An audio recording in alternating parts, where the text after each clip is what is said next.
여러분들, 이번 시간에는 우리 기출문제 69회 문제 한번 논점을 살펴보도록 할게요.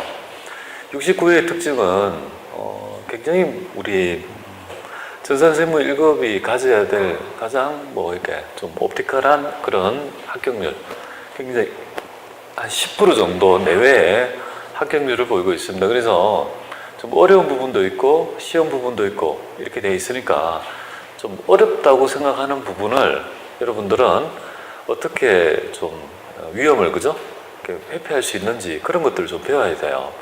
어려운 것들이 딱 나타나면 그런 것들을 우리가 이제 좀 쉽게 얘기해서 너무 어렵구나 해서 위축이 되어가지고 못 풀면 안 되겠죠, 그죠? 그런 것들을 여기서 좀 배워보는 그런 시간을 좀 가지도록 해볼게요. 우리가 이제까지 쭉 보면, 이론 문제를 보면 이런 문제 있잖아요, 그죠? 첫 번째 문제를 우리가 풀 때, 여러분들이 보면, 자, 1번의 얘기를 보고 우리가 시험장에서 여러분들은 알아채야 될 개념은 이거예요. 여기 있는 문제를 다 알고 시험 치는 사람은 없어요, 그죠? 그렇잖아요, 그죠? 그래서 여기에서 있는 우리 이 저자가 원하는 건 뭐냐면 하나는 잘 모르겠어요, 그죠? 하나는 잘 모르겠다, 그죠? 하나는 뭐야? 긴가민가예요. 두 개는요, 확실히 뭐야? 안다, 이거죠. 이런 정도가 어려운 문제의 대표적인 유형이라고 봐요. 근데 그런 문제를 어떻게 내가 이렇게 잘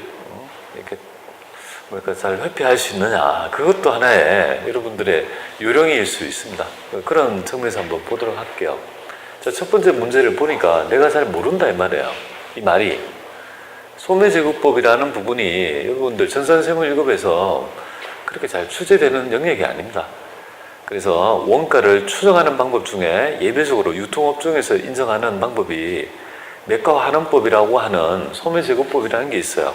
그런 얘기가 있는데 그 얘기를 딱 언급합니다. 그런데 우리는 보통 전산세무회계 시험에서 잘 언급하지 않거든요. 잘 모르겠다 이 말이에요. 두 번째가 이제 유산서 비율 같은 거, 이것도 좀 용어가 뭡니까? 좀 잘 모르잖아요, 그죠? 유산서는 뭐냐면 어음에 뭡니까? 유산서라는 자체가 시용장인데요. 어음에 그죠? 결제 기한이라고 보면 돼요. 유산서 비율이란 같이 연불 조건, 연불이 뭘까요? 연불? 이연에서 지불할 조건. 그러니까 돈을, 연불이란 말은 돈을 뭡니까? 나중에 주는 조건.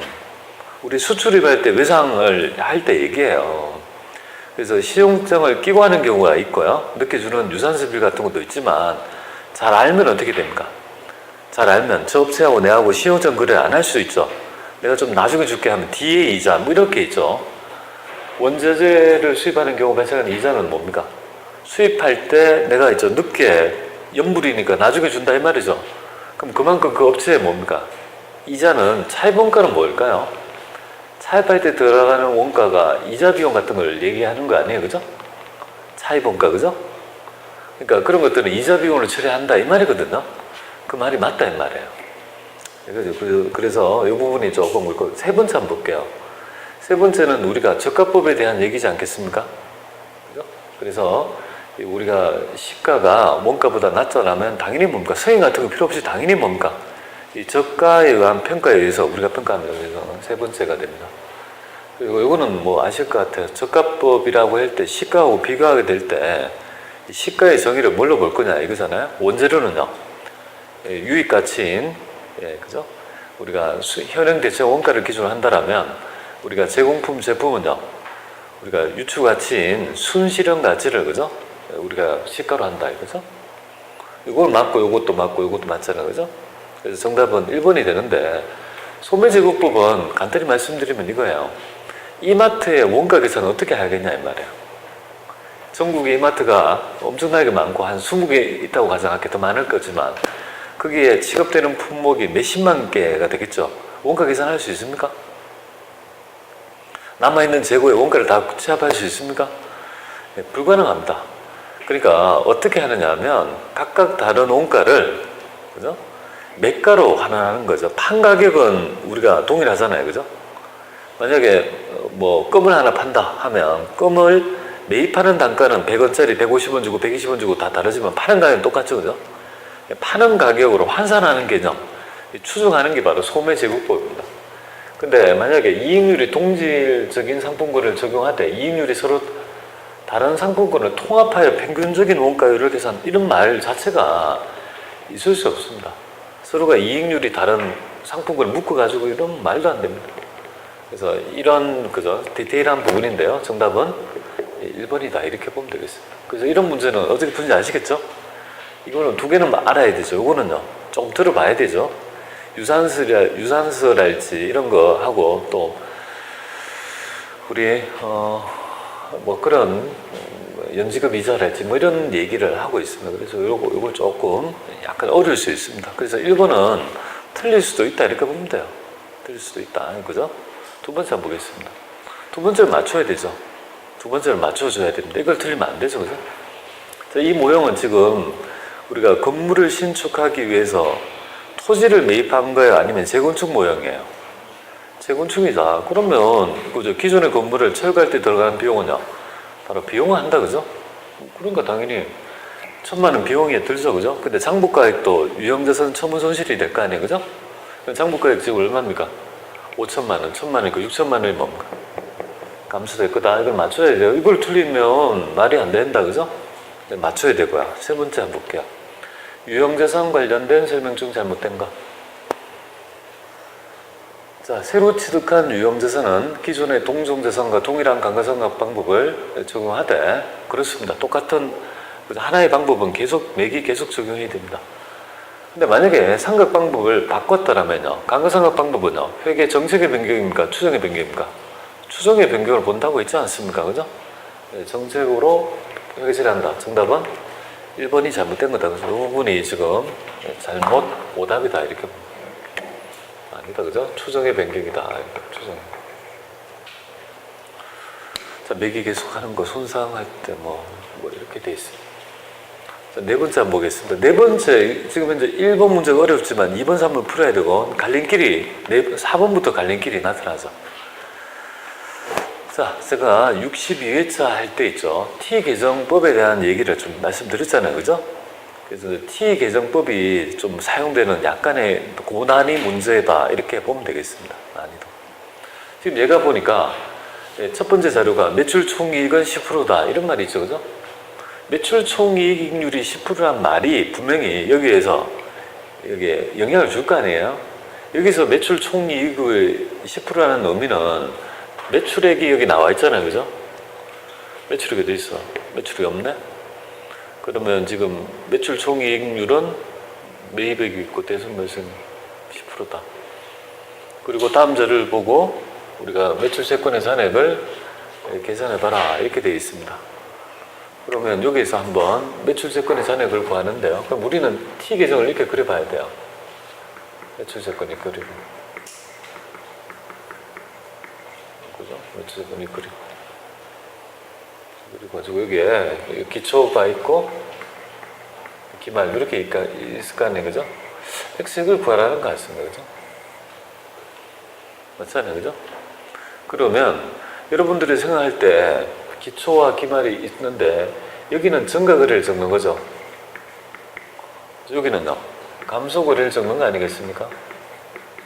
가장 대표적인 증가가 뭘까요? 매출 채권이니까 외상 매입이 되겠습니다. 외상 매출이 되겠습니다. 그죠? 그러니까 여기에서 가장 증가할 때 가장 대표적인 거는요, 외상 매출한 금액 있죠. 외상 매출을 하면은 이 금액이 증가할 거 아니겠습니까? 이렇게 적을 것이고, 매출 채권이 감소되는 경우는 뭐가 될까요? 당연히 돈을 받았으면 매출 채권이 없어지는 거죠. 그죠? 그러니까 여기 회수하면요, 현금을 회수하게 되면 결국은 매출 채권이, 그죠? 감소되게 된다. 그죠? 자, 그런 것들을 좀 이해를 해야 돼요. 근데 이런 것들을 알려고 할 때 필요한 개념이 뭐냐면, 이 정보로는 지금 알 수가 없는데, 왜냐하면 우리가 매출 채권이, 기초 매출 채권이 20만 있어요. 20만 있어요. 근데 지금 현금 회수도 보니까 10만이 있단 말이에요. 그죠? 그죠? 그 다음에 여러분들 또 알아야 될 점이 뭐냐면, 만약에 매출 채권이 없어지는 경우가 회수도 없어지만 대손 나도 어떻게 됩니까? 결국은 차감되는 거 아니겠습니까? 대손 나면 대손 충당금하고 그죠 외상 매출금 같은 게 나가게 될 거니까. 그러니까 이제 이 감소되는 원인 중에 대손 난 거 있죠. 대손금이 해당되는 것도 매출 채권에 감하는 거죠, 그죠? 그럼 대손 발생이 뭡니까? 10만 원 있다, 그죠? 10만 원. 이렇게 되겠습니다. 자, 그러면 우리는 지금 뭘만 알면 이걸 풀 수 있을까요? 바로 외상으로 매출한 금액만 알면 우리는 풀 수 있다는 결론에 이렇게 되는 거죠. 요 점이 이제 여러분들이 감각이 쉬운 건데, 그죠? 요것만 먼저 구하면 되겠다 이거잖아요. 얘를 구하기 위해서 총력을 기울여 봐야 되는 거죠. 외상 매출금은 어디서 나타나냐면 결국은 얘를 가지고 하는 거예요. 매출액을 알아야 될 거 아니에요. 매출액 중에서 여기 보니까 현금 매출액이 어떻게 있습니까? 30이 있으니까 총 매출액만 알면 현금 매출액 뺀 나머지가 뭡니까? 외상 매출이라는 걸 알 수 있는 거잖아요. 그죠? 근데 매출액을 알려고 하니까 뭘 가지고 알 수 있냐 이거죠. 이걸 이 비율을 가지고 이용해야 되죠. 매출 총이익률. 그러면 이렇게 되잖아요. 이거는 자 매출액을 우리는 알고 싶은 거예요. 매출 총 매출액을 여기서 매출 원가를 빼면 나머지가 매출 총이익 이렇게 되겠습니다. 근데 실제 뭐 여러분이 시험장에 이걸 맞닥뜨렸다면 풀지 않는 게 나을 것 같습니다. 실제로 시험이면 풀지 말아란 말이에요. 10%란 말은 뭐를 의미할까? 매출 총이익. 얘가 만약에 1이라면 얘가 0.9가 뭡니까? 얘가 0.1이다 이 말이잖아요. 그죠? 매출 총이익률이라는 개념이 이거지 않습니까? 그죠? 그러면 내가 지금 매출 10%다 이거죠? 그럼 내가 지금 매출 원가를 구하면 어떻게 됩니까? 얘를 우리가 궁극적으로 구하기 위해서는 얘를 구하려는 거예요.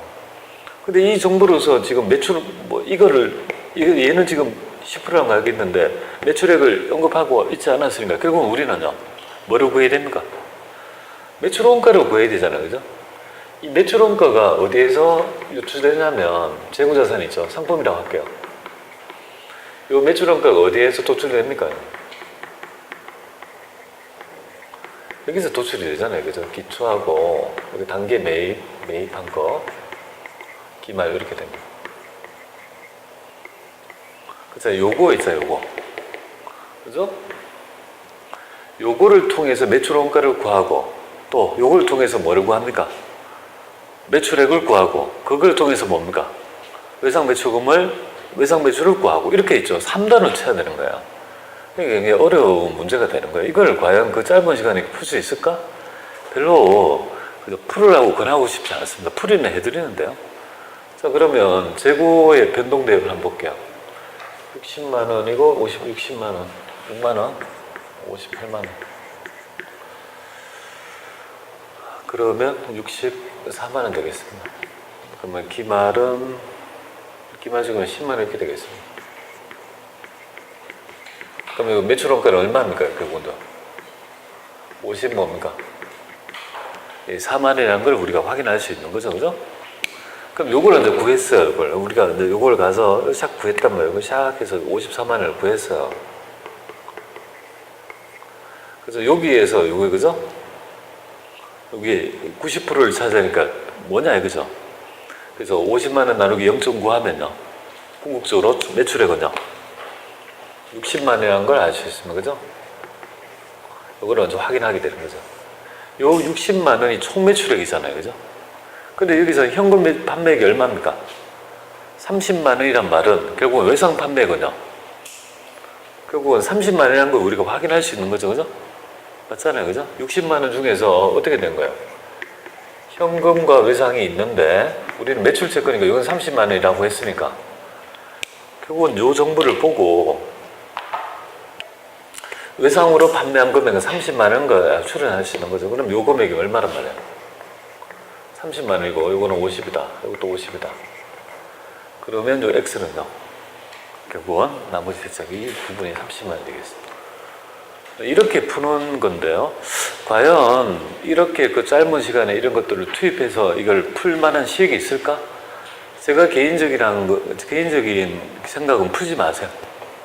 풀지 말고 다른 거 다 풀고 남으면 시간이 남는 분만 풀어낸다. 이걸 가지고 붙잡고 있으면 안 돼요. 제가 풀어도 2분 걸려요. 여러분은 절대 뭡니까? 그죠? 이걸 딱 판단해서 2분 안에 못 풀어요. 4분, 5분 만에 풀어본들 기분만 좋지 떨어집니다. 알겠죠? 시간이 남을 때 한다 이렇게 보면 돼요. 하지만 이런 것들은 우리가 학습할 때 왜 이렇게 되는지에 대한 의미는 있다라고 봅니다. 그래서 해설 강의 하는데 이 문제가요, 기출 문제예요. 그러니까 69회차 기출 문제가 아니고 이전에 뭡니까? 한 59회인가 8회인가 보면 한 번 더 있어요. 자, 이 말은 똑같은 문제를 그죠? 반복한다는 패턴을 여러분은 이해하시면 될 것 같습니다. 네 번째, 얘기할 게 조금 있었습니다. 그래서 이런 것들이 과연, 자, 다섯 번째 보겠습니다. 다섯 번째 문제 한번 보죠. 우리 연도말 현재 한 주당 공정 가치는 9,000원. 2016년도에 단기 매매 조건의 손익을 얼마냐 이렇게 되어 있습니다. 지금 일자가 지금 연도 말이잖아요, 그죠? 2016년도. 그러면 지금 이제 1,000주 남았네요, 그죠? 이거 남아있고. 그러면 9,000원이 되겠죠, 그죠? 자, 처음에 2,000주를 우리가 먼저 샀잖아요, 그죠? 사가지고 하나는 반은 처분하고 반은 기말에 뭡니까? 평가를 한다 이 말이잖아요, 그죠? 그럼 첫 번째 처분인데 1,000원씩 더 남겼으니까 얼마가 올라갔겠습니까? 100만 원에 뭡니까? 처분 이익이 나타날 거다, 그죠? 그 다음에 여기 남아있는 1,000주에 대해서 평가를 해보니까 여기서 얼마 떨어진 거예요? 300원 떨어진 거니까, 3,000원 떨어진 거니까 결국은 1,000주 하면 300만 원이 평가 손실이 일어난 거 아니에요, 그죠? 그럼 300만 원만큼이 마이너스 되겠습니다. 평가 손실 되겠습니다. 그러면 다 순액으로 하면 결국 손실이 뭡니까? 200이 된다, 그죠? 이거는 맞춰야 돼요. 오히려 바로 4번 문제는 틀리고 안 풀고 얘부터 먼저 맞추고 쭉 나가는 부분이 요령이라고 보면 되겠습니다. 이 정도를 못 틀린다는 건 좀 안 돼요. 맞출 수 있어야 돼요. 말씀드립니다. 자, 여섯 번째가 원가가 되겠습니다. 원가는 최소한 4개는 맞춰야 됩니다. 웬만하면 5개 좀 맞추면 좋겠는데 한번 살펴보죠. 자, 제조간접비 배부 차이를 처리하는 방법 중에서 기말제공품, 기말제품 매출원가에 포함된 제조간접비하고 총원가의 비율이 현저하게 다를 경우에 도대체 어떤 기준에 따라 배분하는 게 가장 정확하냐 이거잖아요, 그죠? 그거는 총원가를 기준으로 하는 게 아니라 각각의 요소에 붙어있는 제조간접비에 있죠. 그 비례, 즉 원가요소 비례법. 정답은 4번이 되겠습니다. 4번이 가장 우리 정확한, 상대적으로 유용한 방법이다라고 보면 되겠습니다. 자, 이거 보시면 되겠고요. 7번째 볼게요. 얘는 지금 보니까 총원가는 얼마냐 이렇게 되어 있습니다. 이거는 지금 보니까 예정 배부하고 있다 이런 말인데요. 예정원가 계산이죠. 그러면 뭐 볼 것도 없잖아요, 그죠? 총원가는 얼마냐니까 결국은 우리가 예정 배부한 후에 원가가 얼마냐인지를 물어보는 거죠. 실제 사후 원가와 비교해서 배부 차이를 얘기하는 게 아니지 않습니까? 그러면 우리가 예정 배부액은 어떻게 구할까요? 예정 배부액은 당연히 지금 현재 직접 재료비, 직접 노비, 제조간접비가 지금 직접 재료비, 직접 노비, 제조간접비 이렇게 있습니다. 직접 재료 원가는 7만 원, 직접 노비 원가는 3만 원 이렇게 되겠습니다. 이거 예정 배부한 있죠. 예정 한 금액의 총원가 X는 얼마냐 이거잖아요, 그죠? 우리 제조간접비 예정 배부액은 어떻게 구합니까? 실제 배부 기준에서 곱하기 예정 배부를 곱한 금액을 배부하는 거 아니겠습니까? 예정 배부하는 거 아니에요, 그죠? 그렇게 해서 이 정도 될 거라고 예상해서 원가 계산하고 그 다음에 실제 사후 연도 말에 되면 실제 원가와 비교해서 차이를 분석하는 모형이 바로 정상개별 원가 계산이에요. 자, 실제 배부 기준 찾아보십니다. 40시간. 그죠? 여기에 40시간. 곱하기 예정 배부율은 어떻게 구합니까? 예상한 총제조간접비에서 예상한 배부 기준을 나눈 거. 여기 보니까 예상하고 이게 그죠? 이렇게 4천 하면 여기 단위가 얼마입니까? 250원인가요? 25원인가? 250원, 여기 250원 하면 여기 만 원 되겠습니다. 그죠? 만 원, 예전, 그죠? 제조관리비 배부했죠? 그러면 10만 원에 뭐 만 원 하면 11만 원이 정답이겠네요. 정답은 11, 여기 되겠습니다. 그래서 원칙적인 거 찾아가면 될 것 같아요. 어떤 건지 볼게요. 8번 한번 보겠습니다. 우리 기말 제공품이, 그죠? 완성도가 실제보다 과대평가했다라면 여러분은 자산을 증가시켰다고 보면 됩니다. 기말 제공품에 대해 완성도가 실제보다 과대평가했다는 것은 기말에 뭡니까? 제공품의 자산을 뭔가 증가시켰다고 보면 돼요. 그럼 당연히 완성도 환산량은 당연히 늘어납니다. 그런데 단위당 원가는 어떻게 될까요? 양이 늘어나니까 원가는 상대적으로 뭡니까? 줄어들게 되는 거죠, 그죠? 그러니까 이거는 완성도 과대평가. 과소평가죠, 그죠? 기말 제공품도 당연히 뭡니까? 과대평가된 거 아니에요, 그죠? 정답은 뭡니까? 1번이다 라고 보면 되겠습니다. 뭐 어려운 거 아니고 이런 류의 문제, 고전적인 문제가 되겠습니다. 굉장히 빈번하게 출제되니까 책 한번 해보시면 좋을 것 같아요. 자, 9번에 보면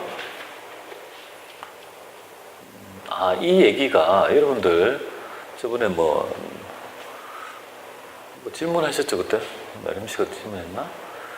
우리의 표준원가 계산이 되겠습니다. 근데 여기에서 이렇게 되어 있어요.